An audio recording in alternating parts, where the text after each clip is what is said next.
Lukaku's proposed move back to Chelsea Football Club has taken a massive step forward this morning. It has been revealed from multiple sources in Italy that Antonio Conte is set to leave Inter Milan in the next 48 hours. It was revealed last week by Belgium football expert Sacha Tavolieri that Lukaku is happy at Inter Milan, but he's also looking for a move back to Chelsea. Antonio Conte leaving was set to be the trigger to put this transfer in motion. Chelsea have been in contact for many months now with the entourage and representatives of Lukaku. They are looking for a prolific number 9, and this deal could happen soon.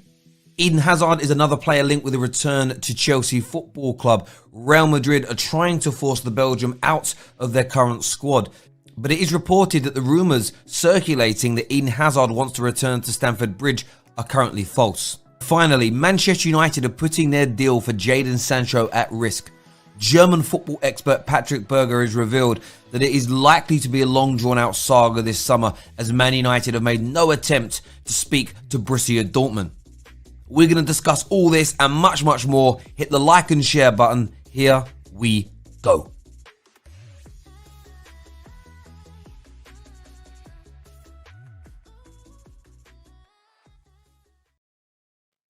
Hello, welcome back. Good morning to everybody. The transfer window is picking up heat every single day, but we're here to aggregate it, put it together, and give you the chance, the heartbeat of football, the fans, to have your say.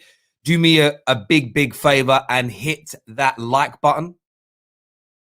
Subscribe to the Football Terrace. Make sure you turn on the bell notifications, and there's multiple ways you can be notified. You can do it via YouTube, which is okay. But sign up to the Discord server. Every video we publish or go live with is is revealed there. So have your notifications turned on via Discord, and it will put that out. Lots being said today about Lukaku. Lots being said today about the situation with Inter Milan and Conte. We've seen reports from Italy, Fabrizio Romano talking, and it's all really interesting to see what's going to be happening in relation to that deal. Of course, we had Sacha Tavolieri on the show just a week ago talking about Chelsea's pursuits of Romelu Lukaku and how they need a prolific number 9. There is a desire from Lukaku to return to Chelsea. We're going to take a look back at that very soon to sort of re-gauge opinion on it, really. But of course, one thing that Sacha said and was very stern on, that this depends upon the future of Antonio Conte. It is now revealed that he could be leaving in the next 48 hours. And a lot of this is due to situations. Fabrizio has actually just tweeted about this also. He said that Antonio Conte will decide his future in the next few days, but it is thought that he's going to leave. He says Inter want Conte to stay, accepting some changes in the team as they need to sell players for around 80 million euros. Conte he said his words were Conte pretends a winning project. I think wants a winning project and keeping the key and best players, or he's going to part ways with Inter. The irony in all of this is that Lukaku only wants to stay.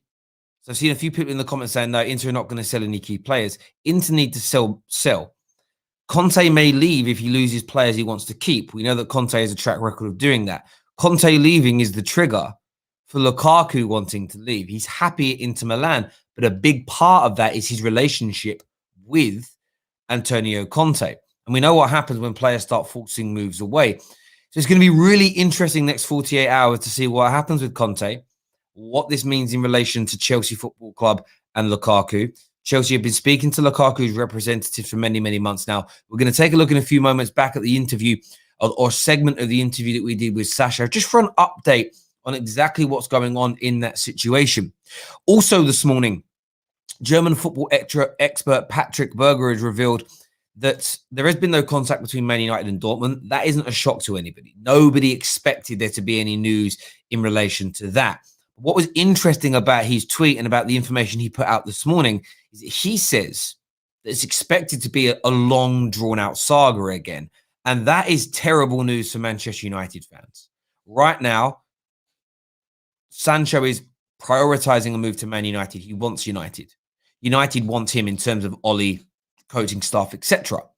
But if Man United prolong this, the rumors are they're trying to get the price down further This is the German rumours. They're trying to get the price down further. If they're trying to drive that price down further, Manchester United are putting this deal at risk. They're risking Chelsea selling some players, Liverpool getting their ducks in a row, and swooping in and taking Jadon Sancho away. I'm a Man United fan, and I'm worried if you're a Man United fan, if they try to get another 5, 6, 7 million pounds wiped off this deal and they push it beyond the Euros, that could spell major, major trouble for Manchester United. There's a comment here. This is Terry. Yes, my guy. On behalf of rival fans, we need Man United meltdown tonight. Thank you for that. And yes, the nerves have kicked in as far as I'm concerned. And as we said, the deal for Lukaku is moving closer. No one said it's close, but this is why it's closer. Because, as Sacha said, highly unlikely to happen if Conte stays. Conte is now close to leaving and walking away from his job. That means Lukaku to Chelsea is closer. It's as simple as that. Let's go to a few more of these comments here that are coming through. Does this give Chelsea more of a chance to get him?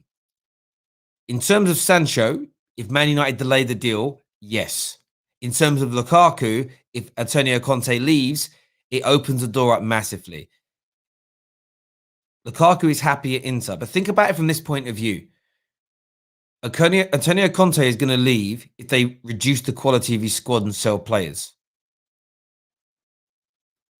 So Lukaku will be left in a team where he isn't, where the manager that's the glue to him staying leaves, and a weakened squad.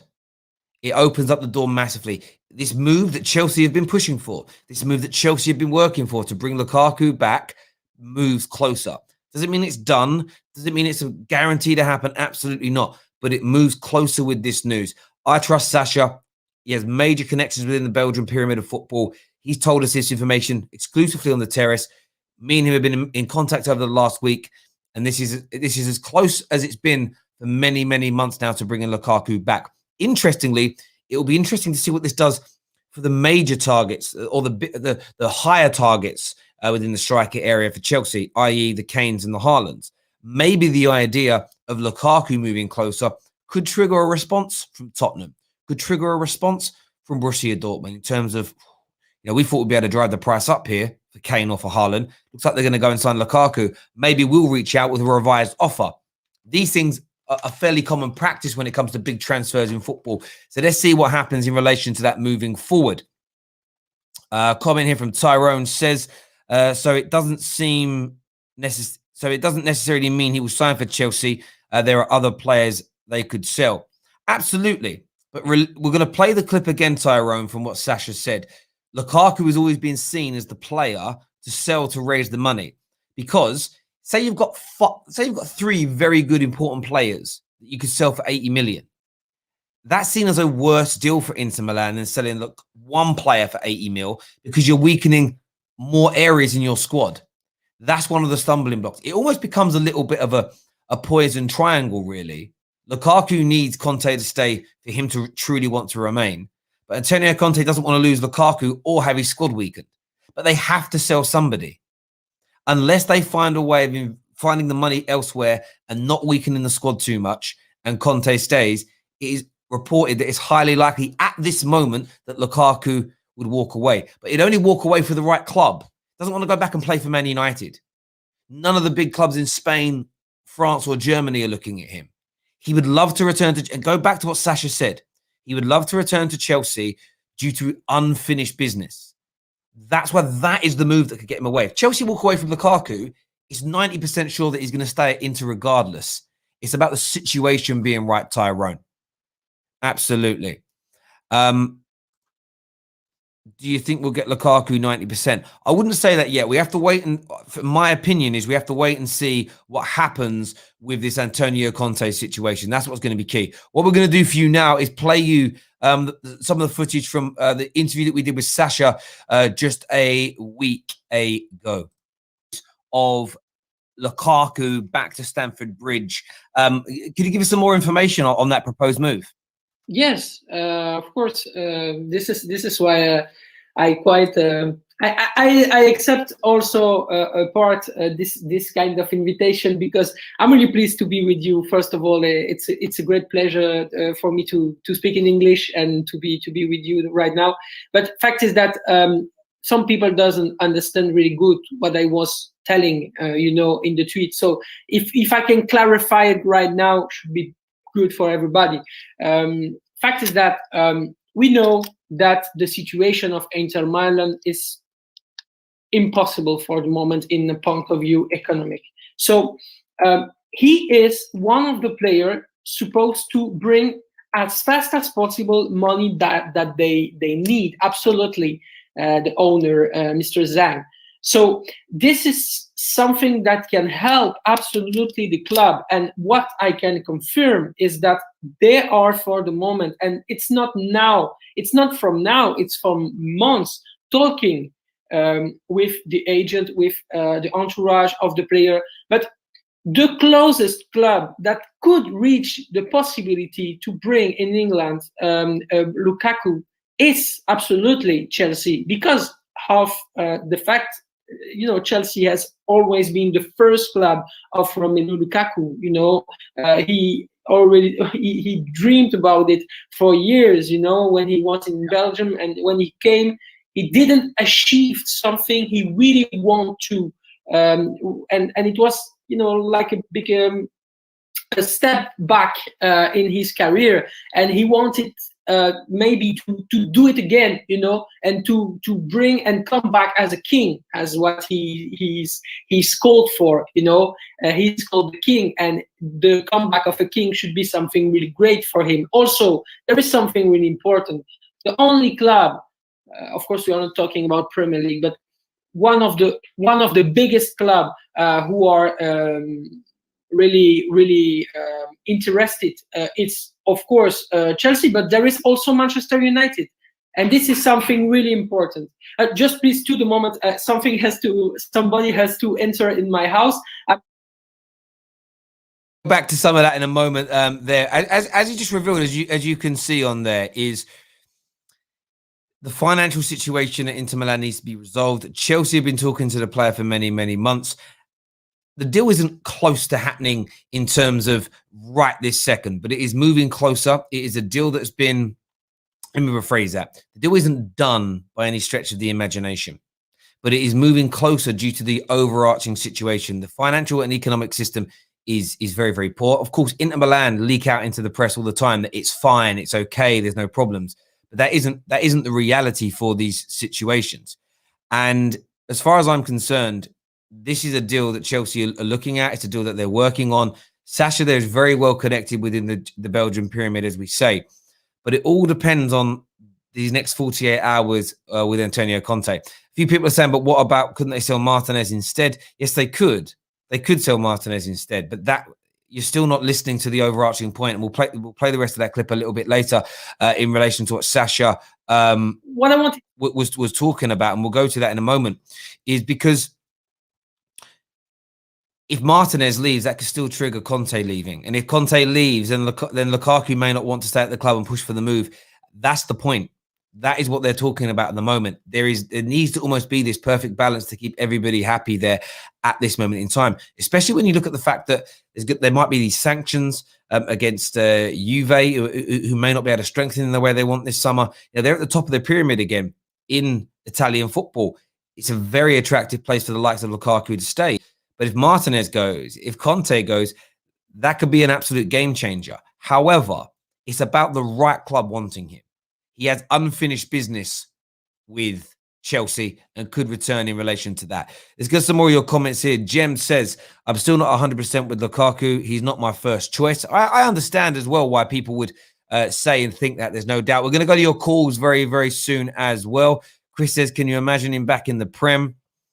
Terry, if he was determined to go to Chelsea, then why did he go to United?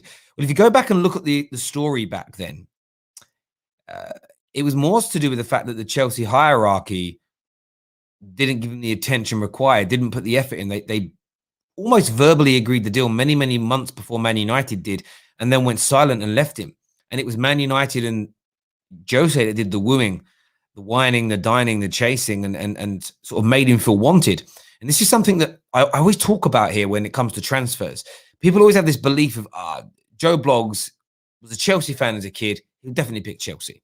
Or he loves Jurgen Klopp because they played together in the past. He'll definitely pick Liverpool. Players care about being wanted. And if Team A sends in one text a month, talks to the agent once every few weeks, and Team B is on his case, showing love, care, and attention, he may go to Team B, even if Team A was his original preference, because everybody in their profession, everybody at work, everybody wants to feel wanted, don't they? All of us want to feel like that. So I don't see why we think football players are any different to normal people in terms of normal working class, everyday people. Herb here. Barca apparently considering Arteta. Yeah. Is that true? Is that a real rumor that's circulating? I can't see it myself, but there we go.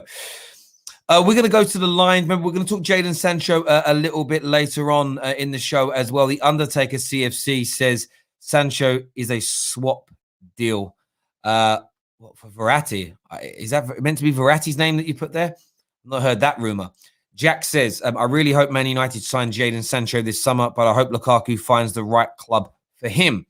And that's the point. I think he felt like he found the right club. But within the space of one summer, he could lose 2 or 3 top quality players around him and the manager who is the glue. He has a desire to return to Chelsea. Chelsea need a striker. Inter need the money. If you could not see how there is a clear gateway and opening for that deal, you're deluding yourself. If you can't see that Conte's decision is pushing towards him leaving, brings this deal closer, you're mad. It legitimately does. It legitimately does. Let's do some more of these comments here. Thanks, Terry. That makes sense. Also, no doubt. Yeah, well, I think they owe Man United, but yeah, between 30 and 40 million pounds. Inter Milan still owe Manchester United Football Club, which will be an interesting one there. People are scared now. Andre, maybe. By the way, just a big shout out because I'm noticing a few people. We changed our membership tiers recently. And if you were a first team member or a legend member, you no longer are, because what it does, YouTube's very weird. It just deletes all your previous members of those. It doesn't offer them automatically the opportunity to re-sign. So if you were a first team member, if you were a legend member, and you haven't realized that your membership levels have been removed, it's because we've changed some of the settings within those tiers. Just click on the link that's pinned in the live chat section. Get yourselves re-signed up. That'd be amazing if you could do that for us. Tyrone says, if he signs for Chelsea, I'll give you £25. Yeah, great. Cool. Go for it. Let's see what happens. As I say, it's a deal that Chelsea are working on. It's a deal they've been working on for many, many months. Does it mean it's going to happen as a 100%? No.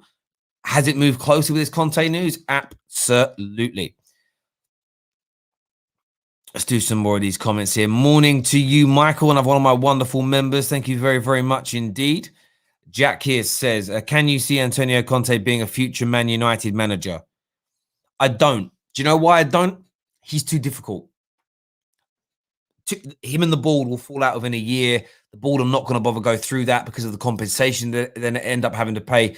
Antonio Conte needs a club that are run as well as Man City. In fact, I actually think the way Chelsea have been operating in these last 2 or 3 years would suit him better than when he was there. He needs a club that have got a clear plan of action that are going to give him what he wants. Why is he falling out at Inter? Cut through all the BS because there is financial problems. There's financial problems at the club, and they're selling his players that he doesn't want to see leave. It's as simple as that. It's as simple as that. We're going to start going to some of your calls. We're going to touch later on in the show on the Sancho situation.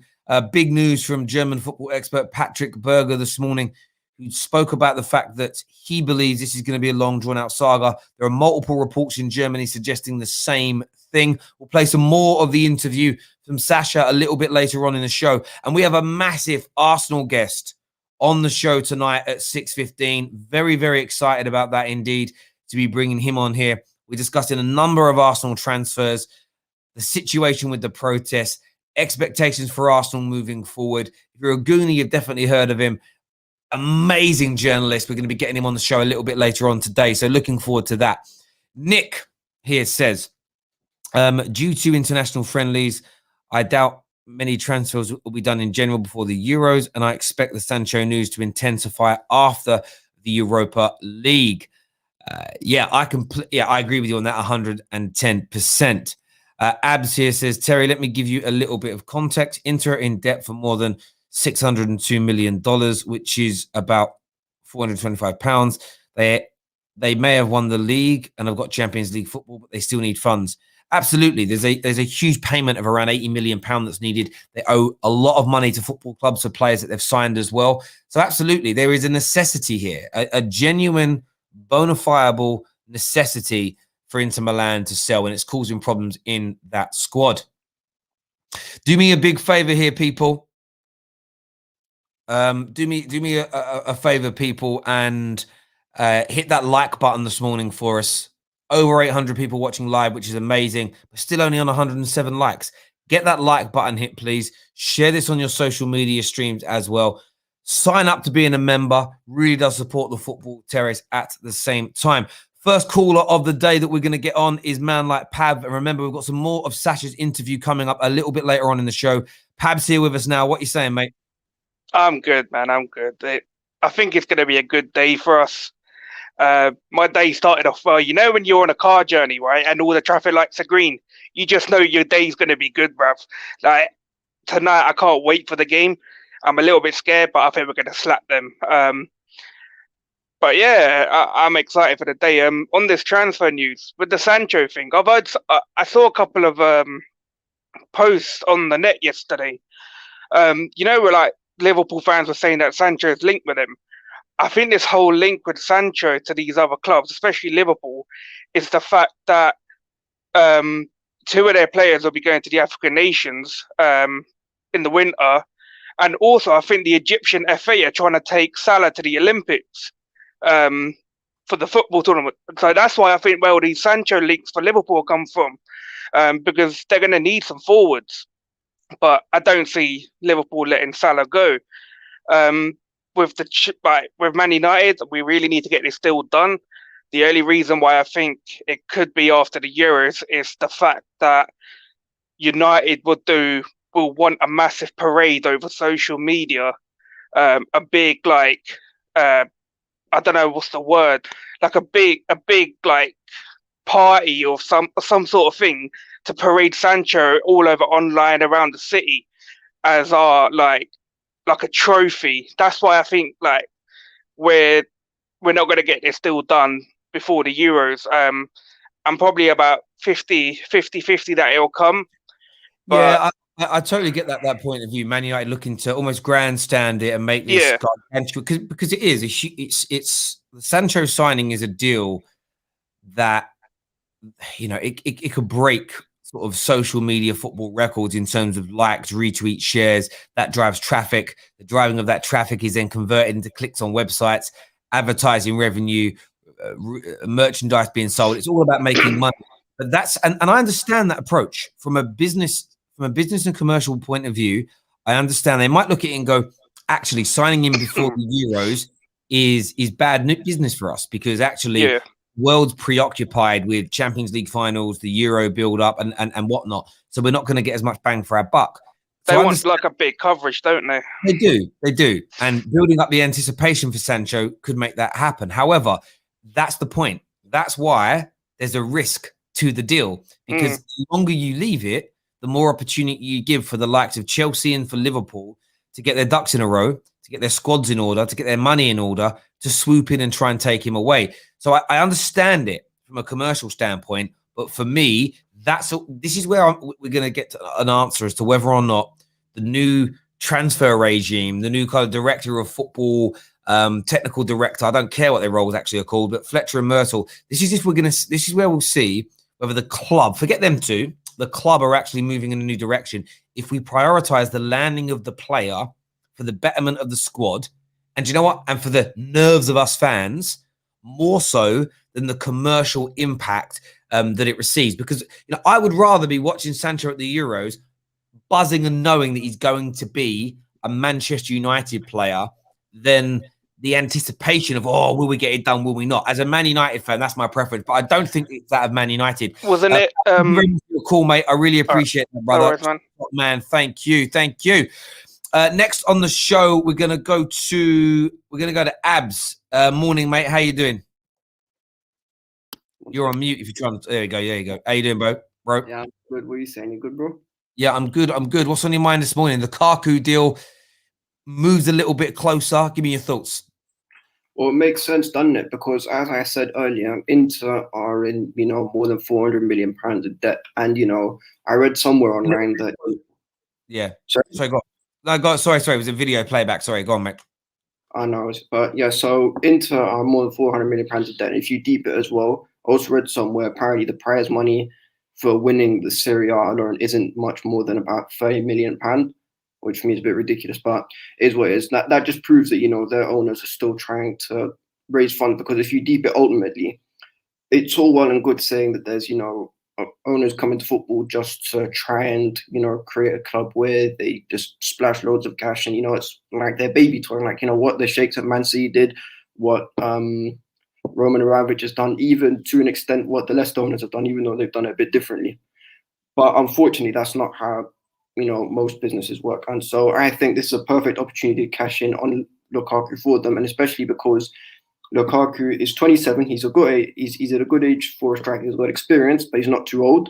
He's a proven Premier League goal scorer, and he'd solve our problems in terms of not just scoring goals, but I think his overall play is actually a bit disrespected. If you've seen how he plays, he's actually quite good on the ball. Whereas at Man United, he wasn't given the credit for how good he was on the ball. So I think it makes perfect sense for us. I will be honest, I would much rather have Harry Kane or Erling Haaland, but, beggars can't be choosers at this time. Yeah, look, I think sometimes in life, what's the old adage? A bird in the hand is worth two in the bush. And getting Lukaku done is a better option than chasing Kane and Haaland all summer and not landing them. And if Lukaku comes in and kills it, then you don't need Haaland next year. You simply don't. A player that actually would cost you over a 5-year period, £500 million. They think it's going to cost the club ballpark for everything, including for a fight. It's a lot of money, and if you've got Lukaku that can shoot you to a title, who may cost you in that same time period 150, 160 million, that gives you additional money to spend elsewhere within your squad. So it may be looked at. But if he comes in and does awfully, then you know what Roman will do. He'll go for Haaland anyway because he's cheaper next summer. So it almost becomes a bit of a win-win for Chelsea. It really, really does, mate. And I agree with what Jem said in the comments. Harry Kane and Haaland are better options. But Lukaku has this bit between his teeth and would love to come back to Chelsea, would love to deliver, would love to achieve. So it'll be a real interesting one, mate. Abs, appreciate you coming on, mate. And we'll speak to you again soon. Top man. Thank you. Remember, we're going to be live after the Man United game tonight. From tomorrow, we start the big previews and the big build-ups to the Champions League final as well. So excited about that. Plus, all the new show concepts for the Football Terrace are almost finalized. I'm very, very excited to be bringing them to you in the near future. We're going to take, again, a look at more of the interview with Sacha that we put out last week in relation to Lukaku to Chelsea.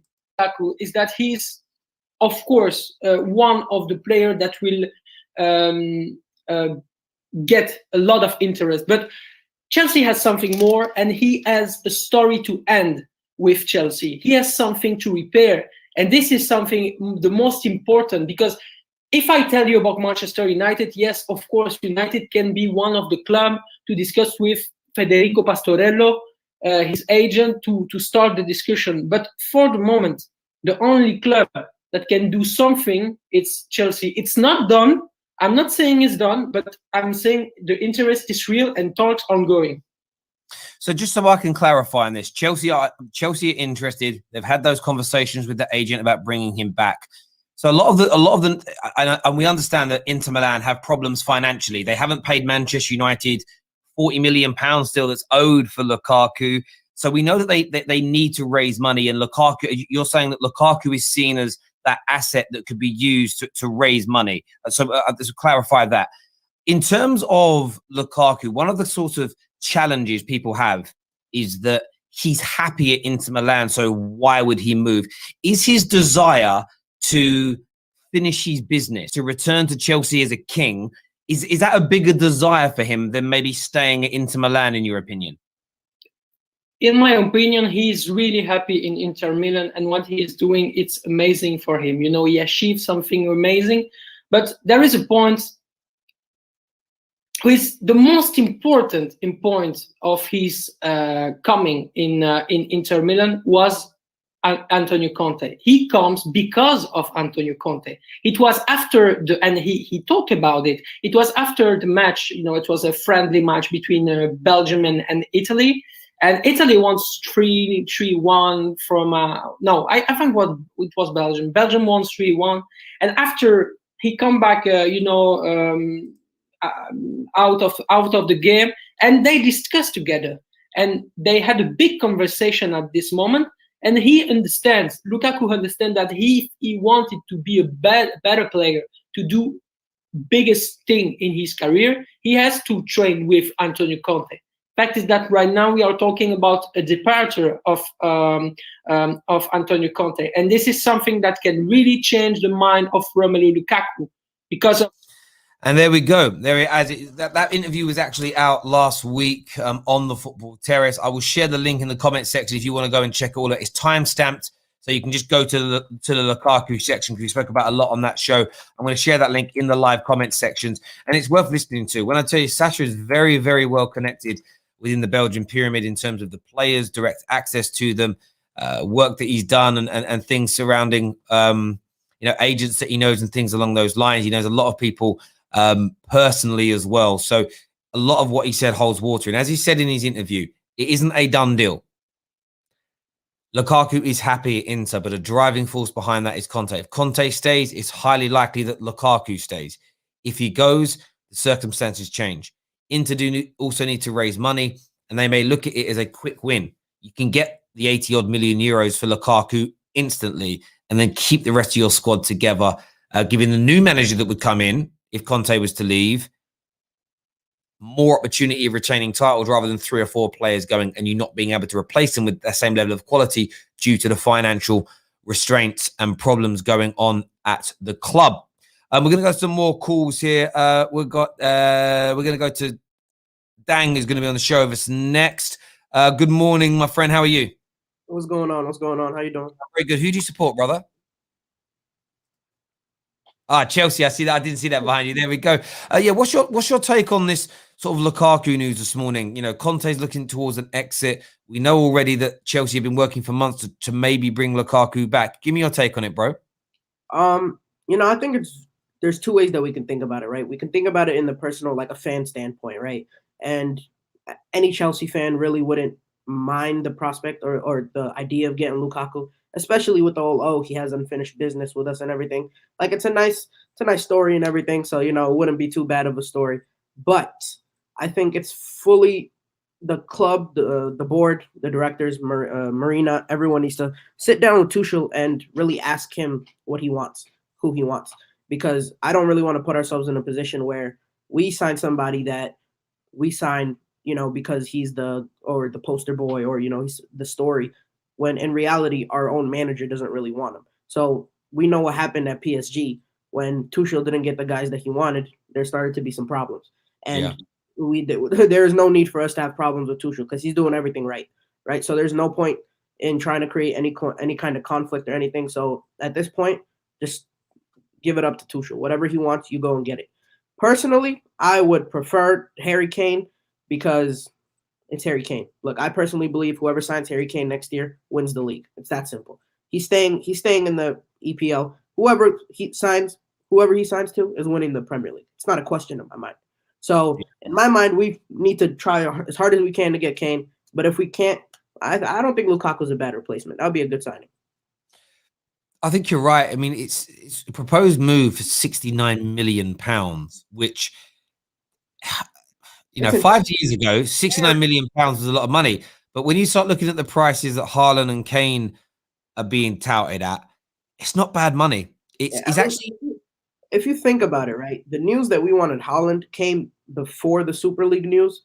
So and it was very Roman pick, right? Everyone was saying, "Oh, Roman wants Haaland. Roman wants Haaland," and the owners were the only ones that knew about the whole Super League thing. So maybe he had the thought process that, oh, we'll take the money from the Super League and put it into Haaland, but now that's probably not a possibility. So I don't even know where our funds are at right now, because during the Super League news, there was a report that came out that Roman himself lost 2.4 billion during the pandemic. So I don't know if he's going to be able to invest any of his personal money. So it's going to be everything that any prize money that we've won and any of the players that we're going to be able to sell. I don't know how much money we're going to have out of straight pocket. So that 69 million is very enticing. It's very enticing. I think it is, and Lukaku, there's always going to be challenge or concern. There's always going to be this notion of he's been here before, he didn't make it. You know, we tried it with him before, it didn't work out. So why are we trying again as a football club? And I do understand that notion from Chelsea fans. But I would trust Tuchel, because Tuchel is one of the driving forces behind wanting Lukaku at the club. Chelsea don't tend. They made these mistakes under Conte, where they brought in Morata when Conte didn't want him. I think they've learned from those mistakes, Chelsea, you know, with the reappointment of Marina and the appointment of Marina and changing things up with the backroom staff, because they realize that actually we've got to move away from signing people that we want and giving the managers that we've hired to develop a style of football in the image that we want, what they need, because they understand it better than we do. And I think that if Tuchel says, listen, I'd love Haaland and Kane, but if I can't get them, Lukaku would do a great job.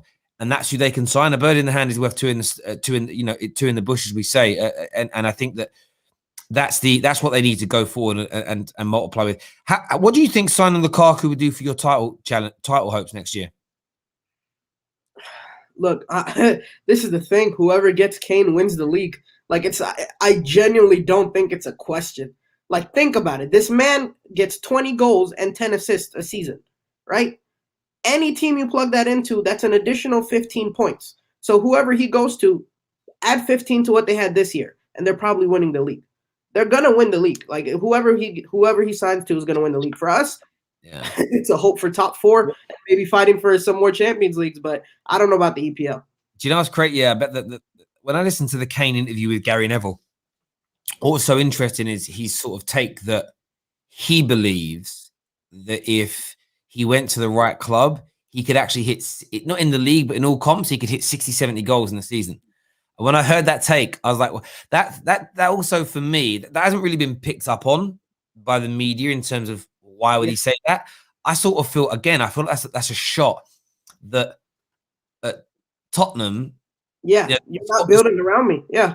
The squad and the team, it isn't supporting him how he wants in terms of the creation. He must be looking at Man United's Bruno. He's probably looking at Man United's, looking at they're going to be bringing Sancho in. He's probably looking, of course, he's looking at City with their level of creativity. They're the best. Looking at Liverpool, thinking, look how many chances Mane and Firmino miss a game, let alone a season. Yep. He's probably thinking, I could score 30, 40 extra goals there. And, you know, will he hit 60 or 70 a season? I don't know, because that's astronomical. But I think, honestly, if he goes to Chelsea, I'm not going to say Man United, because everyone gets triggered when I talk about my club for some weird reason. But if he goes to City or Liverpool or Chelsea, in all comps, I'll say this now with chess, he's scoring over 50 goals in all competitions. He will do something colossal, because those teams just behave and play differently to Tottenham, and he'll just kill it. And create as well, and he'll get easily 10, 15 assists as well. Easy. It's just the player profile is literally like it just doesn't come around. It just doesn't come around, right? This is the type of player that, look, if we think about it, there might not be another player that can challenge Alan Shearer's goal scoring record.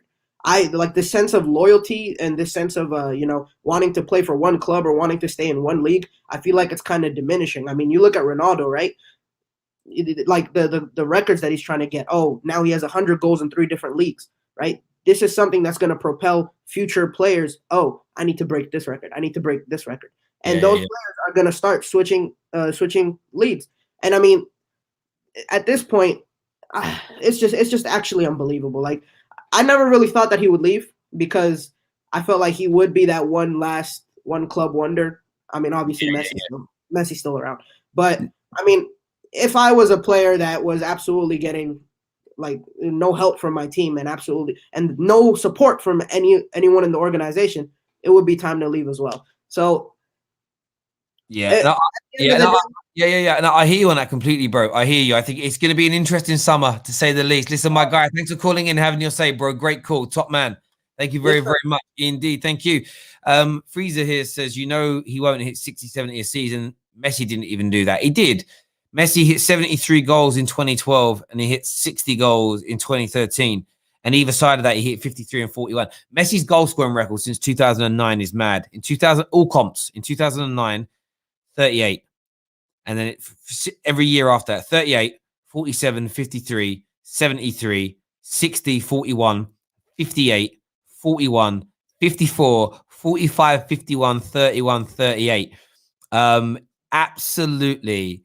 It's a 12-year period, over 30 goals a season every year, most years well into the 40s and 50s. Harry Kane is simply stating that he thinks that if he goes to the right team, he could bang in 60, 70 goals in a season. I don't know. I think that's too much. Messi did do it, by the way, Frieza. But I think Kane in all comps could bang in 50 goals for Man City. There's no doubt about it whatsoever. Just in few people asking, what did Ronaldo do in that time span? So let's go and look at Ronaldo's. Ronaldo's major goal scoring started a little bit earlier, I believe, at Man United. So in 2008, he scored 42. In 2009 at Man United, he only scored 26, to be fair. But then at Real Madrid, 33, 53, 60, 55, 51, 61, 51, 42, 44.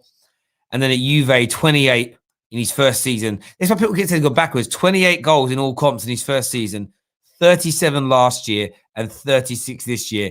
Just absolutely ridiculous, those two. But Harry Kane thinks he can do the same thing. And I'm not being disrespectful, right? But if you're signed for 120 million, you've got to be scoring that amount of goals. You simply have to. You can't get away with scoring underneath that. You really, really can't. That's not the free. That have a go at Freeze. It's not that he doesn't watch football. He probably just didn't realize that Messi achieved that. Like, it's not the end of the. Like, not knowing everything about everyone isn't like mad. Actually, Terry, the difference between Man United and City is chance creation. Sorry, Terry, the difference between Man United and City in chance creation is almost even stat-wise. Well, it's actually true on that. I remember. Again, this is why I don't get involved on social media debates anymore, because everybody gets really upset. Which I just can't stand, if I'm being honest. But essentially, someone put out a stat saying, I can't believe we only create. And it was something I want to get the stats up. I won't be able to find the tweet now, but I'm going to get some stats up in front of me for a moment. But I remember this guy tweeted. It was like one of these kind of United stat accounts, and he was moaning. Oh, that was it. Do you know who actually created the most big chances this season in the league?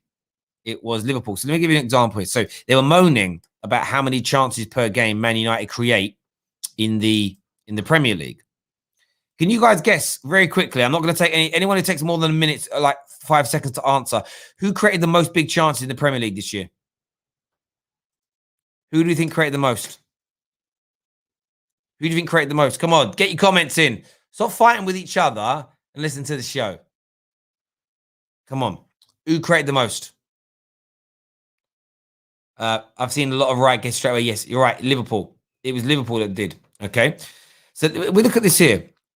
So this is chances created, excluding penalties, that you should score, that you got a higher probability of scoring than missing in the Prem. Liverpool, 82. Man City was second on 79. Manchester United were third on 68. So I remember someone was moaning because they turned around and said, they were like, oh, I can't. The tweet was along the lines of, I can't believe we only create 1.6, 1.7 big chances per game. And everyone replied in the comments going, that's a disgrace. That's a disgrace. I can't believe it. That's terrible. Then when you look at Man City were top at the time. If you look at Man City's average over the course of the season, that only comes in at 2.0. So they create 0.3. So it takes City 3 games more. So it takes 3 games for them to create 1 extra chance on us. So over a 4-game period, they're only creating 1 additional chance to Manchester United. There isn't a huge differential. That's with Pep Guardiola's system, with his approach play, with his patterns, with his movement. They create 1 additional chance every 4 games, or 3 and a bit games. Round it up, 4. Let's even round it down, 3. They get 1 extra chance every 3 games. And I want it to be more than 68 for Manchester United. We have to improve.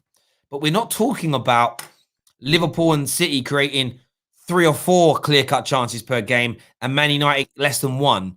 We're talking about fractions of the difference here. We need to improve on McFred in that middle because that will improve it. It's a personnel thing, not a coaching thing. Jadon Sancho coming in will improve it because he is a chance creator. Liverpool, by the way, if Liverpool add more creativity in their middle, theirs will go up at the same time. But as I say, the difference between the clubs is often this season, the difference between Man United and City was their defense was superior, not their attack. Man United, that's why there's still areas to improve. But the point I'm making is not debating those clubs. It's Harry Kane. You know, you then look at Tottenham. Tottenham, actually, still not that bad, actually. 62 big chances created this season. The difference is, though, and this is where Harry Kane is going to be dynamite for people. Absolute dynamite. It's the half chances you get. Manchester City, on average, have 12 more positional attacks per game than Tottenham. Those positional attacks, that result, the 12 positional attacks with 80% of them resulting in a shot. It's those half chances from those positional attacks where Harry Kane makes his numbers up above anybody else. Harry Kane has got the ability to turn a half chance into a full chance because his finishing is so good. You add that plus the additional big chances created per game with Kane's conversion rate, he can easily, that's Premier League only I'm looking at here, he can easily increase his numbers. His additional numbers mean more goals, more games won, more points, titles can be won. It's a madness there. What's Arsenal saying, Terry? We've got a big Arsenal guest on at around 6:15 today, so make sure you're tuning into the Football Terrace for that. We'll be live before it. We'll be bringing him in later on in the show, so stay with the Football Terrace tonight. All the major updates on Arsenal are going to be done. Let's do some more of your live comments that are coming through here. Sancho in for 80 mil, Varane 40 to 50, Kane for Lingard and Maguire and Cash with Mata, Matic and Jones leaving. I mean, that would be a nice summer. I mean, the only thing you're not improving there is the midfield area. But Varane at the back, Sancho's creativity, Kane's goal scoring. Could you win the league with that team? Potentially. You could still potentially win the team with that. You could still do it. Annie here says, so you're happy with McFred?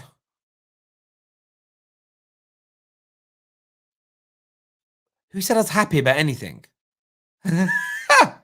Stating a fact that Man United big chances created per game is only fractionally worse. 1 additional chance in every 3 games they create over Manchester United isn't saying I'm happy. Man United fans have got this really weird obsession at the moment. Someone said to me this morning, you shouldn't celebrate the Europa League, it's celebrating mediocrity. I said, no, it isn't. It's celebrating a milestone in the overall growth and redevelopment of the team. Now, do I have faith we're going to get to the promised land again? Not under the Glazers. Will I celebrate steps towards it? Of course I will. Why? Because I'm a fan and supporter of this football club, of the players. Whether I think the manager's good enough or not, I'm going to support him because that's my job. And if any Man United fan thinks that not celebrating a win tonight, it thinks about not selling a win tonight, I'm not angry. I just pity you. I feel sorry for you. I legitimately feel sorry for you as a person. And on Man United, I want us to have more chance creation. I'd love to break the barrier next year. Let's go back and look at a few years. In 2020, Man City actually had 108 big chances. But look at the improvement in Man United. Last season, in the 2019-20 campaign, we only created 55 big chances in games. We massive improvement. The year before that, it was 65. Year before that, it was 60. So it's the best we've done in terms of major chances being created in games in a while. But does it mean I'm happy? No, I want to be pushing into the 80s, into the 90s. So just by saying that we're not far behind where City were, and City's average over the last 5 years has been around 75. So for me, I want to better that. It's very weird to say that means I'm happy with McFred. But anyway, that's what you heard. I want to give you a cuddle, my guy. I hope you're well. I hope you're well.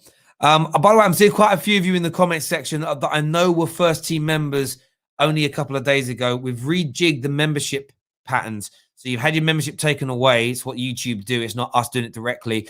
Please click on the link that's pinned in the live chat to take a look at all of our new membership tiers that you can sign up to and join today. It'd be amazing if you could go and get that done for us. Some of you may not be aware that it's been done. Terry, a trophy is a trophy, so I hope we win tonight. You've got to hope we win tonight. It would be a madness to not want your team to win a trophy of any sort.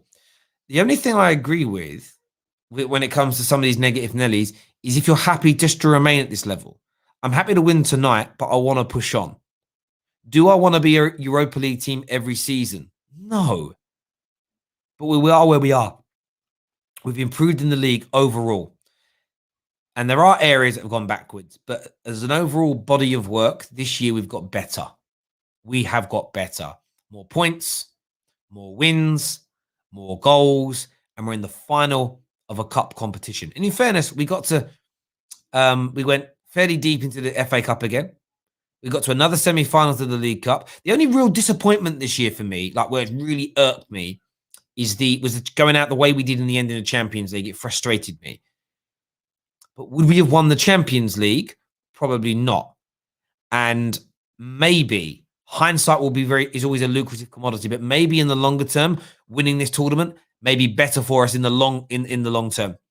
Sarim here, member and big Liverpool fan, says, "Come on, Villarreal." Listen, and I don't expect a single fan of a rival of Man United to be supporting us tonight. Not one little bit. Not one little bit. Not one little bit. Let's do some more of these comments here. Thank you, my bro. Thank you. It's funny watching Man United fans celebrate the European Europa League, considering the stick they gave Liverpool, who got them. Of course, but that's football, bro. Super King, that's football, bro. And you know what? If next year Man United win the Champions League and Chelsea are in the Europa League final, we'll laugh at you. It's just football, man. Why do people take it so seriously? Football works in cycles. 1 minute you're at the top, then you're at the bottom, then you're at the top, then you're at the bottom, in terms of the big six thing. And when you're at the top, you gloat. When you're at the bottom, you take the banter. It's just how it is. It's just how it is. It is what it is. It is what it is. It's like, I don't know. I just think you've got to accept it. You just got to accept it. Ahmed here says, for everyone talking about mediocrity, please check what did the 2008 fantastic team won. Yeah, exactly. If you go from 2004 to 2007 Premier League winning team, there was only a League Cup one in that time period, going out at group stages of Champions Leagues and whatnot. Now, I'm not saying Man United are going to achieve that at all again or under Ollie, but I want to reflect on this season. You can always review this season in itself. And of course, you're entitled to say, not good enough, sack him. Of course you are.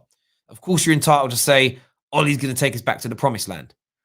And I'll review this season as I see it. We've improved. There's still holes. There's still issues. I still have concerns, but I'll support the team. When we'll really know the full extent of what this season is going to mean to us is when we reflect in 18 months, 2 years' time. Because if winning tonight, and fingers crossed we do, galvanizes us and next year we win a Premier League, then everybody that slagged off this season, every Man United fan who says winning this is pointless, it's done nothing for us, we've gone backwards, they all have to come out and admit they're wrong. Same as, by the way, if in 6 months' time we're languishing in 8th and we're awful, we have to admit that winning this trophy and going second next year was a bit of luck. Other teams fell away. Ollie got away with it. Then you have to admit that. And that's the whole thing with football. I don't really mind or care for people's opinions. What I love, I love the doubling down. But what I love more about both those scenarios is that won't happen. You won't get the apologies or that I was wrong from most. You get the excuses. The excuses are the fun bit. That's part of football, isn't it? If every football fan just admitted their club's failings or admitted, oh, we're wrong here, we're right there, it'd be really boring, wouldn't it? It'd be really boring. That's why we love Sonny so much on the show. I agree with that, Paul. 110%. 110%, my guy. I agree with that.